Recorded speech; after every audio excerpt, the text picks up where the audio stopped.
Hello everyone, welcome to the study with Mayank. मैं हूं आपका मयंक। हम लोगों की यहाँ पर क्लास 6 की एनसीईआरटी साइंस चल रही है। आज आपका इसी क्रम में चैप्टर नंबर 4 है। यहाँ पर हम लोग वस्तुओं के समूह बनाना अध्याय को पढ़ेंगे। तो चलिए स्टार्ट करते हैं आज का वीडियो। देखते हैं हमें क्या क्या डिस्कस करना है यहाँ पर। आज के अध्याय में हम अपने चारों ओर की वस्तुओं के समूह बनाएंगे और समूह बनाकर हम ये जानेंगे कि इन वस्तुओं की विशेषताएं, इनके गुणधर्म क्या हैं। तो हमारे चारों ओर की वस्तुएं, हमने देखा है कि हमारे भोजन में, वस्त्रों में बहुत अधिक विविधता विद्यमान है। हर स्थान पर इसी प्रकार की विविधता वाली अनेक वस्तुएं होती हैं। जैसे हम अपने चारों ओर कुर्सियां, बैलगाड़ियां, साइकिलें, खाना पकाने के बर्तन, पुस्तकें, वस्त्र, खिलौने, जल, पत्थर तथा अन्य बहुत सी वस्तुएं देखते हैं। इन सभी वस्तुओं की जो आकृतियां हैं, रंग है और इनके गुण जो हैं भिन्न भिन्न होते हैं। तो जैसा कि यहाँ पर चित्र 4.1 में दिखाया हुआ भी है। जैसा कि आप यहाँ पर देख पा रहे हैं, यहाँ पर ज्योमेट्री बॉक्स है, फ्लॉपी डिस्क है, मोबाइल है, सीडी डिस्क है, खिलौने हैं। यहाँ पर आप ताला चाबी दिख रहे होंगे, गिलास है ये। तो बहुत सारी भिन्न भिन्न वस्तुएं हैं जिनका समूह बनाकर आपको यहाँ पर दिखाया गया है। अब जैसे यहाँ बोला गया है कि अपने चारों ओर को आपको देखना है और आपको गोल आकृति वाली जो वस्तुएं हैं वो पहचाननी है। तो गोल आकृति वाली वस्तुएं कौन कौन सी होती हैं? जैसे गेंद होती है, रबड़ की गेंद है, फुटबॉल है और कंचे यानी कांच की गोलियां। तो गोल वस्तुओं में ये वस्तुएं शामिल हो सकती हैं। लेकिन अगर हम अपनी सूची में चाहें कि लगभग हम वो वस्तुएं शामिल कर रहे हैं जो लगभग गोल जैसी दिखती हैं, तो लगभग गोल वस्तुओं को शामिल करने में हम सेब को भी शामिल कर सकते हैं, संतरे को भी शामिल कर सकते हैं, घड़े जैसी वस्तुओं को भी हम लगभग गोल मान सकते हैं। मान लीजिए हम प्लास्टिक की बनी वस्तुओं का एक समूह बनाना चाहते हैं। तो प्लास्टिक की बनी वस्तुओं में क्या क्या आ जाएगा? प्लास्टिक की बाल्टियां आ जाएंगी, लंच बॉक्स आ जाएगा, खिलौने, जल पात्र, जल को रखने वाला पात्र, पाइप और इसी प्रकार की बहुत सारी वस्तुएं को इस समूह में स्थान मिल सकता है जो कि प्लास्टिक से बनी हो। तो यहाँ पर आप देखेंगे वस्तुओं के समूह बनाने के बहुत से ढंग हैं, यानी वस्तुओं के कई प्रकार के समूह बनाए जा सकते हैं। हमारे चारों ओर की जो वस्तुएं हैं या तो एक अथवा एक से अधिक पदार्थों से बनी होती हैं। ये पदार्थ कांच, धातुएं, प्लास्टिक, लकड़ी, रुई, कागज, पंख का मतलब होता है दलदली, तथा मृदा हो सकते हैं। यानी कोई भी पदार्थ हो सकता है जिनसे वस्तु बनी हो सकती है। तो यहाँ पर ऐसे करके बताया गया है कि हमारे चारों ओर की जो वस्तुएं हैं या तो एक पदार्थ से या फिर एक से अधिक पदार्थ से बनी हो सकती हैं। और ये पदार्थ जो है भिन्न भिन्न प्रकार के हो सकते हैं। तो यहाँ पर ये बताया गया है। देखिए, मैंने आप लोगों की सहायता के लिए अब यहाँ पर क्या कर दिया है, जो आपको नोट डाउन करना है उसका रंग चेंज कर दिया है, जिससे कि ऐसे अभ्यर्थी जो नोट्स बनाना चाहते हैं तो पता कर पाएं कि हमें कौन सा लिखना है। तो इस तरह की जो लाइनें आपको देखने को मिलेंगी उन्हें चाहे तो आप नोट डाउन कर सकते हैं। ये मैंने आपकी हेल्प के लिए कलर चेंज कर दिया। इस कलर को आपको याद रखना है और यही कलर आगे तक नोट्स में यही रहेगा। इसके अलावा फिर यहाँ पर एक क्रियाकलाप एक दिया गया है। तो यहाँ पर आपको क्या करना है क्रियाकलाप एक में, अब हम अपने चारों ओर से जितनी संभव हो उतनी हमें वस्तुएं एकत्र करनी है। और हमारे पास ऐसे में क्या क्या आ जाएगा? तो ऐसे में हम जो क्लास 6 का बच्चा होता है वो जो वस्तुएं अपने इर्द गिर्द से इकट्ठा कर सकता है, तो उसके उदाहरण यहाँ पे बताए गए हैं। जैसे चाक, पेंसिल, नोटबुक, रबड़, डस्टर, हथौड़ा, कील, साबुन, पहिए का आरा। तो ये सब वस्तुएं वो बच्चा इकट्ठा कर सकता है। बैट यानी बल्ला, माचिस की डिब्बी, नमक, आलू, यानी क्लास 6 का बच्चा जहाँ तक जा सकता है वो वस्तुएं यहाँ पर दी गई हैं। हम वस्तुओं की एक ऐसी सूची बना सकते हैं जिसके बारे में हम केवल सोच ही सकते हैं। जैसे कक्षा के कमरे में ला नहीं सकते हैं। जैसे उदाहरण के लिए दीवार है, वृक्ष है, दरवाजे हैं, ट्रैक्टर और सड़कें। ये भी कुछ वस्तुएं हैं जिन्हें बच्चे क्लासरूम में नहीं ला सकते हैं, जिनके बारे में केवल इमेजिन कर सकते हैं। इस संग्रह से उन सभी वस्तुओं को पृथक कीजिए जो कागज अथवा लकड़ी से बनी हैं। यानी यहाँ पर आपने जो संग्रह इकट्ठा किया है, इस संग्रह में से उन वस्तुओं को अलग करना है जो केवल कागज से या फिर लकड़ी से बनी है। जैसा कि आप लोग जानते होंगे कागज भी लकड़ी से ही बनता है। तो हम क्या करेंगे, यहाँ पर हम सभी वस्तुओं को 2 समूहों में डिवाइड कर लेंगे। इनमें एक समूह की सभी वस्तुएं कागज अथवा लकड़ी से बनी हैं और दूसरे समूह की वस्तुएं इन पदार्थों से नहीं बनी हैं। इसी प्रकार हम खाना पकाने में उपयोग होने वाली वस्तुओं को पृथक कर सकते हैं। यानी खाना पकाने में कौन कौन सी वस्तुएं उपयोग होती हैं उनको हम पृथक कर सकते हैं। तो ऐसे करके सूची बनाएंगे तो सूची काफ़ी लंबी सूची बन जाएगी।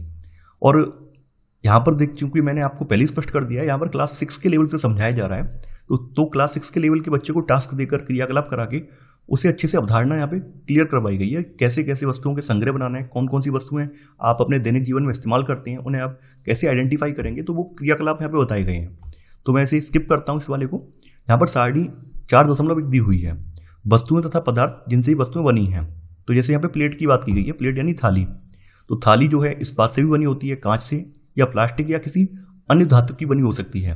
पेन की बात करें तो पेन प्लास्टिक से बना होता है और पेन की जो निब होती है निब धातु की बनी होती है। इसी प्रकार यहां पर क्रियाकलाप 2 दिया गया है। हमने जो वस्तुएं इकट्ठी की हैं तो उन वस्तुओं को इकट्ठा करने से हमें क्या पता चलता है। पहले हमने वस्तुओं को कई ढंग से समूहों में रखा है। इसके पश्चात हमने ये पाया है कि हमारे चारों ओर की वस्तुएं विभिन्न पदार्थों से बनी हैं। यानी हम ये देखते हैं कि हमारे चारों ओर की जो वस्तुएं हैं ये विभिन्न पदार्थों से बनी हैं। जैसे यहाँ बताया भी क्या है, पदार्थ दिए गए हैं और इन पदार्थों से बनी वस्तुएं हैं। लकड़ी, तो लकड़ी से क्या क्या बनाया जा सकता है। लकड़ी से कुर्सी बनती है, मेज, हल, बैलगाड़ी और इसके पहिए।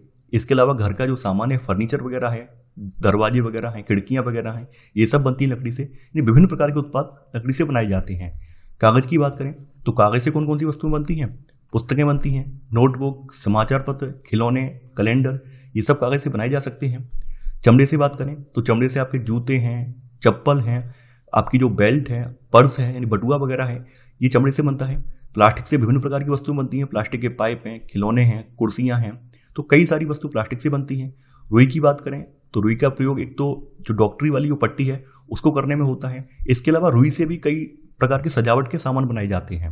तो ऐसे करके यहाँ पे पदार्थ बताए गए हैं और उन पदार्थों से जो वस्तुएं बनती हैं उनका यहाँ पे जिक्र किया गया है कि कितनी वस्तुएं यहाँ पे बनती हैं।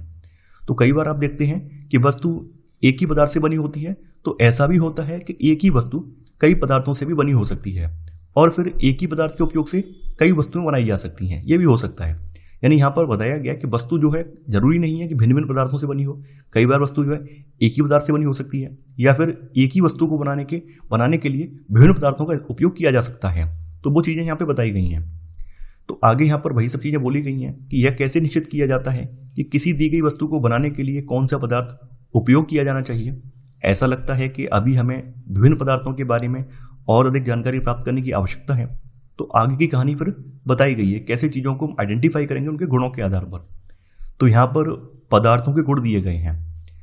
यहाँ पे बोला गया है कि आपने कभी यह जानने का प्रयास किया है कि गिलास कपड़े का क्यों नहीं बनाया जाता है। यानी हम जिस गिलास में पानी पीते हैं वह गिलास कपड़े का क्यों नहीं बनाया जाता है। जैसे कि हमने अध्याय 3 में कपड़े के बारे में जाना था, हमने वहाँ पर कपड़े के टुकड़ों के साथ प्रयोग भी किया था, हमने उन्हें इकट्ठा किया था, हमने उन्हें ध्यान से देखा भी था कि कपड़े के टुकड़े जो होते हैं, यानी कपड़ा जो होता है वो तागा या धागा से बनता है और धागा जो है तंतु से बनता है। तो हमने ये भी देखा था कि तंतु में क्या होता है, तंतु अगर पानी में भिगोते हैं तो पानी में भीग जाता है। तो अगर हम गिलास, अगर अपना जो पानी का गिलास है उसे कपड़े से बनाएंगे तो क्या होगा, जो कपड़े का गिलास होगा उसमें पानी स्टोर नहीं हो पाएगा, पानी जो है बाहर निकल जाएगा, क्योंकि कपड़ा जो है एक छलनी की तरह कार्य करता है। इसलिए जब भी हम कपड़े में पानी भरेंगे तो कपड़ा क्या करेगा, पानी को बाहर निकाल देगा। तो यहाँ पर वही बताया गया है कि अगर हम कपड़े से गिलास बनाएंगे तो क्या हमारा यह कार्य काफ़ी हास्यास्पद प्रतीत नहीं होगा। जैसा कि इमेज में दिखाया भी गया है, लड़की आप देख पा रहे हैं यहाँ पर कपड़े के गिलास में पानी डाल रही है और पानी जो नीचे से निकल जा रहा है। तो गिलास बनाने के लिए हम कांच, प्लास्टिक, धातु अथवा ऐसा कोई पदार्थ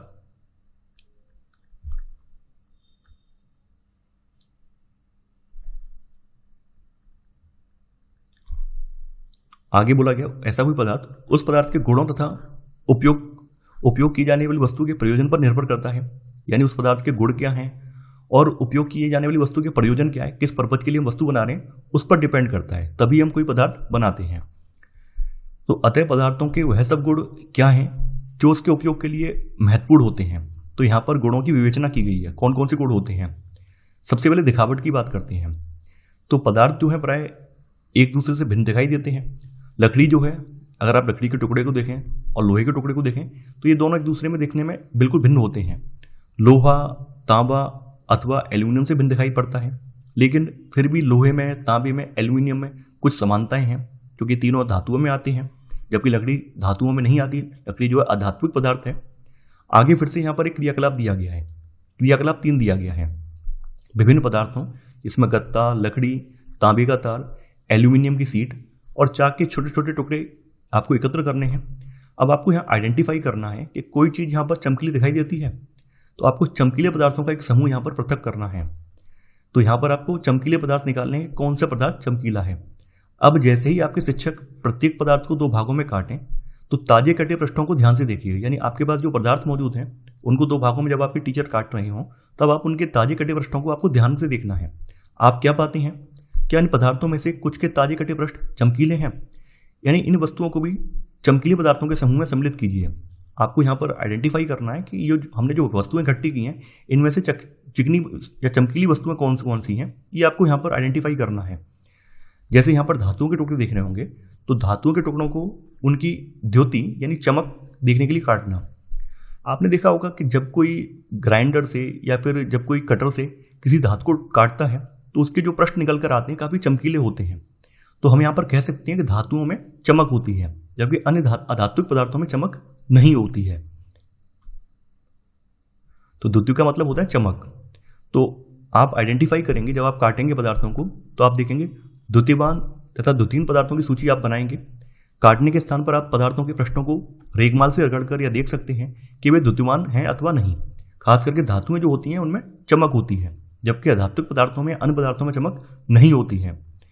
तो यहाँ पर वही बोला गया है कि पदार्थ जिनमें इस प्रकार की द्युति होती है वे प्राय धातु होते हैं। ये पदार्थ जिनमें इस प्रकार की चमक होती है, बीच से काटने पर एकदम चमकीले से दिखाई देते हैं, उनका पृष्ठ चमकीला दिखाई देता है, धातु कहलाती हैं।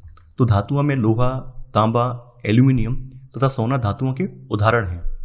कुछ धातुएं बहुधा अपनी चमक खो देती हैं और द्युतिहीन यानी निष्प्रभा दिखाई देने लगती हैं। यानी आपने देखा होगा लोहे को अगर हम बाहर हवा में छोड़ दें तो कुछ समय के बाद लोहे पर जंग आ जाती है। जंग लगने की वजह से लोहा गलने लगता है। तो ऐसे में लोहा जो अपनी चमक खो देता है। तो इसी वजह से यहाँ लिखा गया है कि कुछ धातुएं बहुधा अपनी चमक खो देती हैं और द्युतिहीन दिखाई देने लगती हैं। ऐसा उन पर वायु तथा नमी की अभिक्रियाओं के कारण होता है। यानी वायु और नमी की अभिक्रियाओं से लोहे पर जंग लगती है। इसीलिए हमें केवल ताजे कटे पृष्ठों पर ही द्युति दिखाई देती है। आप ये देखेंगे जो भी धातु के ताजे कटे पृष्ठ होते हैं उन्हीं पर आपको अच्छी खासी चमक दिखाई देती है। बाद बाकी जो धातु का टुकड़ा होता है उस पर समय के साथ भारी मौसम से अभिक्रिया करने की वजह से, भारी वातावरण से अभिक्रिया करने की वजह से वो अपनी भारी चमक खो देता है। जबकि अंदर की चमक जब हम उसे काटते हैं तो वो चमक बनी रहती है। अब बात करते हैं कठोरता की। तो यहाँ पर बोला गया है कि जब आप विभिन्न पदार्थों को अपने हाथों से दबाते हैं तो उनमें से कुछ को दबाना या संपीड़ित करना कठिन होता है, जबकि कुछ अन्य आसानी से संपीड़ित हो जाते हैं। तो यहाँ पर वही एक उदाहरण दिया गया है कि धातु की चाबी लीजिए तथा इससे लकड़ी, एल्यूमिनियम, पत्थर का टुकड़ा, कील, मोमबत्ती, चाक या अन्य कोई पदार्थ अथवा वस्तु के पृष्ठों को खरोंचने का प्रयास कीजिए।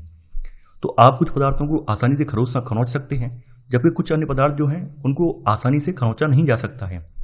तो यहाँ पर बोला गया है कि वे पदार्थ जिन्हें आसानी से संपीड़ित किया अथवा खरोंचा जा सकता है कोमल पदार्थ कहलाते हैं, जबकि अन्य पदार्थ जिन्हें संपीड़ित करना कठिन होता है कठोर पदार्थ कहलाते हैं। जैसे उदाहरण के लिए रुई और स्पंज क्या है, कोमल है, जबकि लकड़ी जो है कठोर है। इसके अलावा यहाँ पर दिखावट की बात की गई है। तो दिखावट में पदार्थों में विभिन्न गुण हो सकते हैं, जैसे द्युति इन चमक, कठोरता, रुक्ष खुरदरापन अथवा चिकना होना। तो ये गुण पदार्थों में हो सकते हैं दिखावट में। तो ये भी यहाँ पर बताया गया है। आगे यहाँ पर विलेय तथा अविलेय को समझाया गया है। यानी कुछ पदार्थ जो जल में घुल जाते हैं और कुछ पदार्थ जल में नहीं घुल पाते हैं। तो यहाँ पर आपको एक क्रियाकलाप दिया गया है, क्रियाकलाप 4। तो यहाँ बोला गया है कुछ ठोस पदार्थों जैसे चीनी, नमक, चाक पाउडर, बालू तो लकड़ी की बुरादे के नमूने एकत्र कीजिए। कांच के पानी का गिलास लीजिए और प्रत्येक गिलास के लगभग 2/3 भाग को आपको जल से भरना है। पहले गिलास में कुछ मात्रा में चम्मच भरकर चीनी, दूसरे में आपको नमक मिलाना है। इसी प्रकार शेष जो गिलास आपने कांच के लिए हैं उनमें भी जो वस्तुएं आपके पास हैं उनको आपको डालनी है और प्रत्येक गिलास की अंतर वस्तु को चम्मच से विलोड़ित कीजिए, यानी कि धीरे धीरे उसे हिलाइए जिससे कि उसमें घुल जाए। तो आप क्या देखेंगे, आप ये देखेंगे जो चीनी है, नमक है, चाक पाउडर है, ये तो जल में घुल जाते हैं। वहीं बालू यानी रेत और लकड़ी का बुरादा जो है ये पानी में नहीं घुलते हैं। तो यहाँ पर जैसा कि इमेज में आपको दिखाया भी है, तो यहाँ पर कुछ पदार्थ तो बिल्कुल घुल गए हैं और कुछ पदार्थ घुले नहीं हैं बल्कि तली में आकर बैठ गए हैं। जैसे यहाँ पर रेत की बात हुई है तो रेत जो है तली में बैठ गया है, जबकि चीनी, नमक, चाक पाउडर जो है इस तरह से जल में घुल जाएंगे, विलय हो जाएंगे। तो यहाँ पर सारणी दी गई है 4.3, विभिन्न ठोस पदार्थों को जल में मिश्रित करना। तो पदार्थ और जल में लुप्त होता है या लुप्त नहीं होता है वो बताना है। नमक की बात करें तो नमक को जब आप पानी में घोलते हैं तो नमक जो है जल में पूर्णतः लुप्त हो जाता है। सेम यही चीनी के साथ भी होता है, यानी चीनी भी जल में पूर्णतः लुप्त हो जाती है। बालू जो है जल में पूर्णतः लुप्त नहीं होता है। चाक पाउडर जल में पूर्णतः लुप्त हो जाता है। लकड़ी का बुरादा ये भी लुप्त नहीं होता है।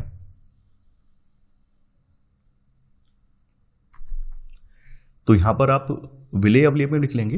बताया भी गया है कि कुछ पदार्थ जो हैं जल में पूर्णतः लुप्त हो गए, अर्थात घुल गए, विलीन हो गए, तो हम यह कह सकते हैं कि ये पदार्थ जल में विलेय हैं। अन्य पदार्थ जल के साथ मिश्रित नहीं होते हैं तथा काफ़ी समय तक गिलास में विलोड़ित यानी कि उन्हें हिलाने पर भी वो जल में लुप्त नहीं होते हैं, तो ये पदार्थ जल में अविलेय हैं। तो यहाँ पर आपको विलेय पदार्थों के उदाहरण भी दिए गए हैं और अविलेय पदार्थों के उदाहरण भी यहाँ पर आपको मैंने समझा दिए हैं। आगे भी बोला गया है कि चूंकि जल बहुत से पदार्थों को विलीन कर सकता है, इसीलिए हमारे शरीर के प्रक्रियाओं में इसकी एक महत्वपूर्ण भूमिका है। इसके अलावा फिर क्रियाकलाप 5 दिया गया है। तो क्रियाकलाप 5 में क्या करना है? सिरका, नींबू का रस, सरसों का तेल अथवा नारियल का तेल, मिट्टी का तेल अथवा अन्य किसी द्रव के एक नमूने एकत्रित करने हैं और आपको यहाँ पर भी कांच का गिलास लेना है, इसे आधा जल से भरना है। अब इसमें चम्मच भरकर कोई द्रव मिलाना है और भली भांति विलोड़ित यानी हिलाना है। 5 मिनट के लिए आप इसको छोड़ देंगे, फिर बाद में आप ऑब्जर्व करेंगे कि क्या वो द्रव अन्य द्रव में घुल पाता है या नहीं घुल पाता है। तो यहाँ पर आपको जो द्रव दिए गए हैं उनको आप आसानी से देखेंगे कौन से द्रव इसमें घुलते हैं और कौन से द्रव इसमें नहीं घुल पाते हैं। तो हम ये देख सकते हैं कि कुछ द्रव जल में पूर्णतः मिश्रित हो जाते हैं, कुछ अन्य द्रव जो है जल में मिश्रित नहीं होते हैं और कुछ समय तक ऐसे ही छोड़ देने पर अपनी पृथक परत बना लेते हैं। जैसा कि आप तेलीय पदार्थों के साथ देखेंगे, जो तेलीय पदार्थ हैं वो जल में घुलनशील नहीं होते हैं। जब आप किसी तेल को जल में डालते हैं तो तेल क्या होता है? तेल जल के ऊपर तैरने लगता है, तेल जो है जल में नहीं घुलता है। देखिए इसके पीछे का जो साइंस है, इसके पीछे की जो पूरी थ्योरी है वो आगामी कक्षाओं में हम आपको डिटेल में बताएंगे, क्योंकि यहाँ पर आप कक्षा 6 के स्तर से आप पढ़ रहे हैं। तो यहाँ पर वही पदार्थों की सूची दी गई है। सिरका की बात करें तो सिरका जो है जल में भली भांति मिश्रित हो जाता है। नींबू का रस भी जल में भली भांति मिश्रित हो जाता है। सरसों का तेल, जैसा कि मैंने आपको बताया था, जो तैलीय पदार्थ हैं, तैलीय पदार्थ जल में नहीं घुलते हैं, तो सरसों का तेल जल में नहीं घुलता है। जब भी आप ट्राई करेंगे तो क्या देखेंगे? तो सरसों के तेल की बूंदें हैं जल के ऊपर तैरने लगती हैं। नारियल का तेल भी जल में घुलता नहीं है। केरोसिन ऑयल भी अपनी एक अलग परत बना लेता है, ये भी जल में नहीं घुलता है। इसके अलावा फिर से यहाँ पर पहेली ने पूछा है, पहेली यह जानने के लिए उत्सुक है कि क्या गैसें भी जल में विलीन हो जाती हैं। तो देखिए कुछ गैसें ऐसी हैं जो कि जल में विलेय हैं, जबकि अन्य गैसें जल में विलेय नहीं हैं। सामान्यतः जल में कुछ गैसें थोड़ी मात्रा में विलीन होती हैं। जैसे एग्जाम्पल दिया गया, जल में विलीन ऑक्सीजन गैस जल में रहने वाले जंतुओं और पादपों की उत्तरजीविता के लिए अत्यंत महत्वपूर्ण है। यानी कहने का मतलब यह है कि जो ऑक्सीजन गैस है वो जल में विलेय है। वहीं कुछ अन्य गैसें भी हैं जो कि जल में विलेय नहीं हैं। वस्तुएं जल में तैर अथवा डूब सकती हैं। तो यहाँ पर आपसे वही क्रियाकलाप आपसे जो करवाया गया था, क्रियाकलाप 4, तो क्रियाकलाप 4 करते समय आपने यह ध्यान दिया होगा कि जल में अविलेय ठोस जल से पृथक हो जाते हैं। और आपने क्रियाकलाप 5 में भी ध्यान दिया होगा कि कुछ पदार्थ ऐसे हैं, कुछ द्रव ऐसे हैं जो कि जल में घुलते नहीं हैं, जल में विलेय नहीं होते हैं। इनमें से कुछ पदार्थ जो जल में मिश्रित नहीं हो पाए हैं वे जल के पृष्ठ पर आ जाते हैं। जैसे आप देख पा रहे हैं, इस तरह से जल में कुछ पदार्थ जो हैं जल में जो नहीं घुल पाते हैं वो जल के पृष्ठ पर आके तैरने लगते हैं। अन्य डूबकर गिलास की तली में पहुंच गए हैं। हम ऐसे बहुत से उदाहरण देखते हैं जिनमें पदार्थ जो हैं जल के तल में तैरते रहते हैं अथवा डूब जाते हैं। जैसे आपने देखा होगा कि किसी तालाब की सतह पर गिरी सूखी पत्तियां, या फिर आपने तालाब में कोई कंकड़ फेंका होगा तो कंकड़ तो तालाब में डूब जाता है, जबकि कोई पत्ती वगैरह है जो कि तालाब की सतह पर गिरती है वो तालाब की सतह पर तैरती रहती है। शहद की कुछ बूंदें जिन्हें आप गिलास के जल में डालते हैं, तो शहद की बूंदें डालने पर क्या होता है? शहद पानी में घुलता नहीं है बल्कि नीचे बैठ जाता है। बूझो यह चाहता है कि आप उसे जल में तैरने वाले तथा जल में डूबने वाले पदार्थों के 5-5 उदाहरण दें। आप उदाहरण दे सकते हैं कौन से पदार्थ जल में डूबते हैं, कौन से तैरते हैं, बड़ा आसान है। तो आगे यहाँ पर वही बताया गया है। तो यहाँ पर अन्य द्रवों जैसे तेल में यही पदार्थ तैरते हैं अथवा डूब जाते हैं, ये आपको प्रैक्टिकल करके देखना है। इसके अलावा फिर यहाँ पर पारदर्शिता का समझाया गया है। तो पारदर्शिता के लिए यहाँ पर वही लुका छिपी का जो खेल है उसका उदाहरण दिया गया है। आपने लुका छिपी का जो खेल है ये खेला होगा। उन स्थानों के बारे में विचार करिए जहां आप खेलते समय छिपना चाहेंगे ताकि कोई दूसरा आपका साथी आपको देख ना सके। तो आपने ऐसे स्थानों को क्यों चुना जहां पर आपका कोई साथी देख ना सके? यहाँ पर फिर वही बोला गया कि आपने कभी ये प्रयास किया कि शीशे की खिड़की के पीछे छुपा जाए? आपने नहीं किया, क्योंकि शीशे की खिड़की के पीछे छुपेंगे तो आपका दोस्त आपको आसानी से देख लेगा। तो शीशे की खिड़की के पीछे से जो आप दिख रहे हैं, तो शीशे का ये गुण जो है पारदर्शिता का गुण है। तो यहाँ पर वही बोला गया है कि उन पदार्थों अथवा सामग्रियों जिनसे होकर वस्तुओं को देखा जा सकता है उन्हें पारदर्शी कहते हैं, जैसे कांच, जल, वायु तथा कुछ प्लास्टिक पारदर्शी पदार्थों के उदाहरण हैं।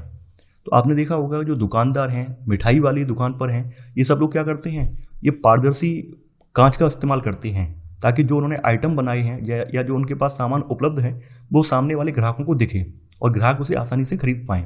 तो प्राय दुकानदार बिस्किट, मिठाइयाँ तथा अन्य पदार्थों को कांच अथवा प्लास्टिक के पारदर्शी पात्रों में रखना अधिक पसंद करते हैं, जिससे कि ग्राहक इन्हें आसानी से परचेज कर सके।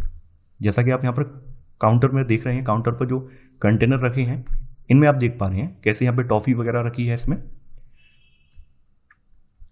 इसके विपरीत कुछ ऐसे पदार्थ भी होते हैं जिनसे होकर आप वस्तुओं को नहीं देख पाते हैं।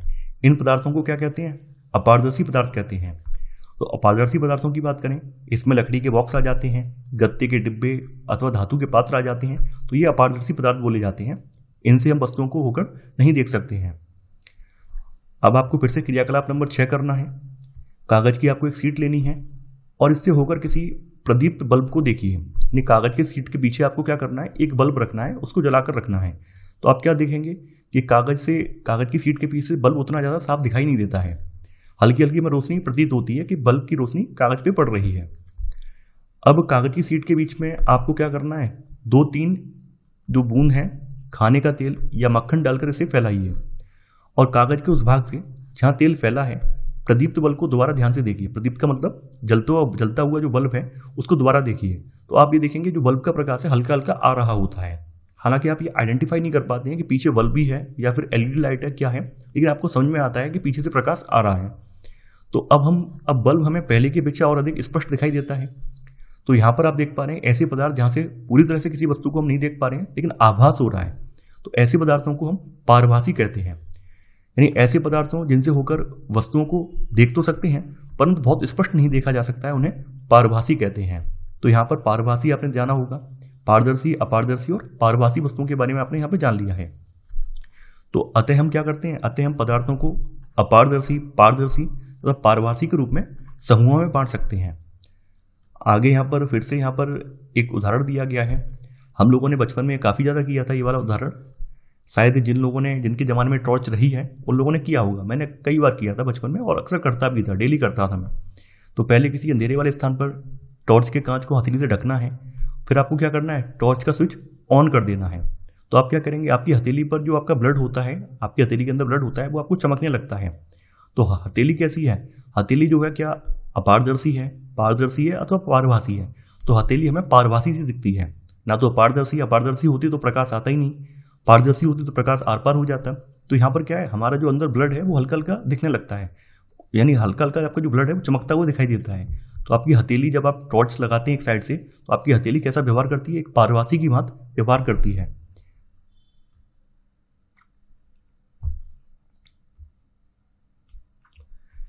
हमने यह सीख लिया है कि पदार्थों की अपनी भिन्न दिखावटें होती हैं तथा इनके जल अथवा अन्य द्रवों में मिश्रित होने के ढंग भिन्न भिन्न होते हैं। वे जल में तैर अथवा डूब सकते हैं अथवा पारदर्शी, अपारदर्शी और पारभासी हो सकते हैं। पदार्थों का समूहन उनके गुणों में समानताओं अथवा विभिन्नताओं के आधार पर किया जा सकता है। इन पदार्थों का जो समूहन हम करते हैं या तो उनके गुणों में समानताओं के आधार पर या फिर उनके गुणों में विभिन्नताओं के आधार पर हम कर सकते हैं। हमें पदार्थों को समूह में रखने की आवश्यकता क्यों पड़ती है, यानी आपसे पूछा गया है कि हम पदार्थों को समूह में क्यों रखते हैं।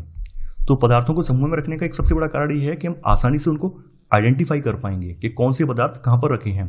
जैसे एक दुकान का एग्जाम्पल दिया गया है, आप पंसारी की दुकान पर जाइए, किसी भी दुकान पर जाइए, तो वहाँ पर क्या करता है, पंसारी साबुन को एक अलग रैक में रखता है, खाने के बिस्किट होते हैं उनको एक अलग रैक में रखता है, जो मिर्च मसाले होते हैं उनको एक अलग रैक में रखता है, और जब भी आप उससे कुछ पदार्थ मांगते हैं तो हाथ उठाकर दे देता है। अब मान लीजिए वही सब सामान एक जगह रखा हो, सब मिश्र हो, सब कुछ मिक्स करके रखा गया हो, तो क्या वो जल्दी से दे पाएगा, नहीं दे पाएगा। यानी वो भी वहाँ पर एक समूहन करता है, डिफरेंट कैटेगरी के जो पदार्थ हैं उनको अलग अलग रखता है जिससे कि उन्हें आसानी से उठा सके। तो यहाँ पर वही बोला गया है कि दैनिक जीवन में हम प्राय पदार्थों का समूहन अपनी सुविधा के लिए करते हैं।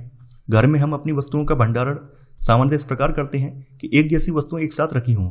खास करके आपकी मम्मी आपके किचन में ऐसा करती हैं। मम्मी जो है किचन में कटोरियों को एक जगह, चम्मच को एक जगह, थालियाँ जो होती हैं उनको एक जगह, आपके जो गिलास होते हैं वो एक जगह रखे जाते हैं जिससे कि आपको आसानी से वो बर्तन मिल जाएं। तो इसी प्रकार कोई पंसारी प्राय सभी प्रकार के बिस्कुटों को अपनी दुकान के कोने में रखता है, सभी साबुनों को अन्य स्थान पर, जबकि अनाज दालों का भंडारण किसी अन्य स्थान पर करता है। तो ऐसे करके हम दैनिक जीवन में भी हम पदार्थों का समूहन बनाते हैं। और इस प्रकार के समूहन के लाभप्रद होने का एक दूसरा कारण भी है। पदार्थों को इस प्रकार के समूहों में बांटकर उनके गुणों का अध्ययन और इन गुणों में किन्हीं भी पैटर्नों का अवलोकन करना सुविधाजनक बन जाता है, इसलिए हम पदार्थों का समूहन करते हैं। तो समूहन के कुछ यहाँ पर लाभ बताए गए हैं। तो इसके साथ आपका चैप्टर जो है एंड हो जाता है। यहाँ पर चैप्टर का सारांश दिया गया है। यहाँ पर बोला गया है कि हमारे चारों ओर की वस्तुएं अनेक प्रकार के पदार्थों से बनी हैं। किसी दिए गए पदार्थ का उपयोग बहुत सी वस्तुओं के निर्माण में किया जा सकता है। किसी वस्तु को केवल एक ही पदार्थ से भी बनाना संभव हो सकता है, अथवा उसे विभिन्न प्रकार के पदार्थों से भी बनाया जा सकता है। विभिन्न प्रकार के पदार्थों के गुण भिन्न भिन्न होते हैं। कुछ पदार्थ दिखावट में चमकदार होते हैं, जबकि अन्य नहीं होते हैं। कुछ खुरदरे होते हैं तथा कुछ अन्य चिकने यानी मसूड़। इसी प्रकार कुछ पदार्थ स्पर्श करने पर कठोर लगते हैं तो कुछ अन्य कोमल लगते हैं। कुछ पदार्थ जो है जल में विलेय होते हैं, जबकि कुछ अन्य जल में अविलेय होते हैं। कुछ पदार्थ जैसे कांच पारदर्शी होता है तथा कुछ अन्य जैसे लकड़ी और धातुएं अपारदर्शी होती हैं। तो कुछ पदार्थ जो है पारभासी होते हैं। पदार्थों के उनके गुणों में समानताओं तथा विभिन्नताओं के आधार पर समूहों में बांटा जाता है। वस्तुओं को सुविधा तथा उनके गुणों के अध्ययन के लिए एक साथ समूहित किया जाता है, जैसा कि हमने अभी अंत में देखा भी है। इसके बाद आपकी अभ्यास प्रश्नावली है।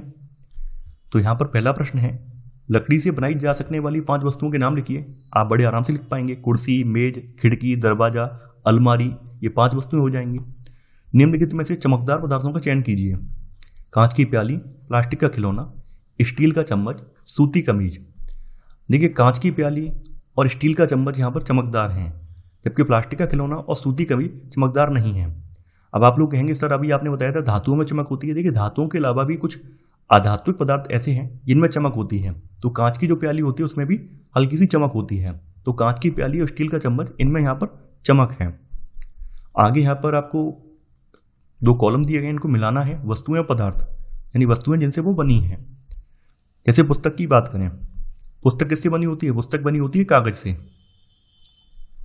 गिलास की बात करें तो गिलास किससे बनता है? गिलास स्टील का भी बनता है, गिलास कांच से भी बनाया जा सकता है। कुर्सी प्राय लकड़ी से बनी होती है, लकड़ी या प्लास्टिक से। खिलौना प्लास्टिक से बना होता है। जूते को बनाने के लिए चमड़ा इस्तेमाल करते हैं। तो ऐसे करके मैंने यहाँ पर आपका जो मैच द फॉलोइंग ये भी कर दिया है। नीचे यहाँ पर कथन दिए गए हैं, तो यहाँ पर आपको बताना है कौन सा सत्य है अथवा असत्य है। पत्थर पारदर्शी होता है, जबकि कांच अपारदर्शी होता है। देखिए, गलत है। पत्थर अपारदर्शी होता है, जबकि कांच पारदर्शी होता है। नोटबुक में द्युति यानी चमक होती है, जबकि रबड़ यानी कि इरेजर में नहीं होती। ये भी गलत है। नोटबुक में चमक नहीं होती है। चाक जल में विलीन हो जाता है। देखिए, चाक जो होती है आपकी जो आप जिसमें स्कूल में जो बोर्ड पर लिखा जाता है, वो चाक जल में विलीन हो जाता है। ये बिल्कुल सही है। लकड़ी का टुकड़ा जल पर तैरता है।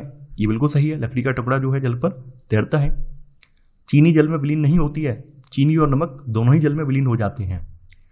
तेल जल के साथ मिश्रणीय है। देखिए, तेल जल के साथ मिश्रणीय नहीं है।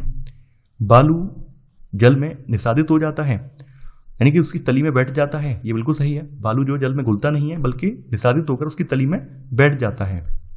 सिरका जल में विलीन हो जाता है। ये बिल्कुल सही है। सिरका जो जल में विलीन हो जाता है। यहाँ पर कुछ अन्य वस्तुओं और पदार्थों के नाम दिए गए हैं। जल, बास्केटबॉल, संतरा, चीनी, ग्लोब, सेब तथा मिट्टी का घड़ा। इनको इस प्रकार समूहित कीजिए। गोल आकृति तथा अन्य आकृतियाँ। यहाँ पे गोल आकृति कौन कौन सी है? बास्केटबॉल, संतरा, ग्लोब, सेब, मिट्टी का घड़ा। ठीक है, तो ये गोल आकृति में यहाँ पे एग्जैक्ट गोल में आपका आ जाएगा, बास्केटबॉल आ जाएगी, ग्लोब आ जाएगा एग्जैक्ट गोल में। अन्य जो गोल आकृतियाँ हैं उनमें क्या क्या आ जाएगा? संतरा आ जाएगा आपका, सेब आ जाएगा, मिट्टी का घड़ा आ जाएगा। खाद्य और अखाद्य में अगर करेंगे तो खाद्य वाली कौन कौन सी हैं? जल आपका खाद्य में आ जाएगा। ठीक है, संतरा आ जाएगा आपका, चीनी जो है खाद्य में आ जाएगी, सेब आपका खाद्य में आ जाएगा। अखाद्य में करेंगे तो अखाद्य में क्या क्या आ जाएगा? अखाद्य में आपका बास्केटबॉल है, ग्लोब है, मिट्टी का घड़ा अखाद्य में आ जाएगा। आगे पूछा गया है, जल में तैरने वाली जिन वस्तुओं को आप जानते हैं उनकी सूची बनाइए। जांच कीजिए और देखिए क्या वे तेल अथवा मिट्टी के तेल पर तैरती हैं। तो यहाँ पर आपको उनमें तैरने वाली वस्तुओं की सूची बनानी है। जैसे नाव है, सूखी लकड़ी है, ये जल में तैरती है। निम्नलिखित समूह में मेल न खाने वाला ज्ञात कीजिए, यानी इसमें कौन सा मेल नहीं खा रहा है? कुर्सी, पलंग, मेज, बच्चा, अलमारी। देखिए कुर्सी, पलंग, मेज, अलमारी ये सभी लकड़ी से बने हैं, जबकि बच्चा जो है लकड़ी से नहीं बना है, तो बच्चा इसमें पृथक है। गुलाब, चमेली, नाव, गेंदा, कमल। गुलाब, चमेली, गेंदा, कमल क्या है? पुष्प हैं, जबकि नाव क्या है? नाव का प्रयोग हम जल में तैरने के लिए करते हैं। एल्यूमिनियम, आयरन, तांबा, चांदी, रेत। देखिए एल्यूमिनियम, आयरन, तांबा, चांदी ये सभी क्या धातुएं हैं, जबकि रेत धातु नहीं है। चीनी, नमक, रेत, कॉपर सल्फेट। देखिए यहाँ पर चीनी, नमक और कॉपर सल्फेट जो है जल में विलेय है, जबकि रेत जो है जल में विलेय नहीं है। तो ऐसे करके हमने यहाँ पर आपके जितने भी प्रश्न हैं ये कंप्लीट करा दिए हैं, और मैं आशा करता हूँ कि आपको ये वीडियो पसंद आया होगा। आप लोग इस वीडियो को लाइक और शेयर करना बिल्कुल मत भूलिए। तो चलिए आज के लिए इतना ही। Thanks for watching. जय हिंद।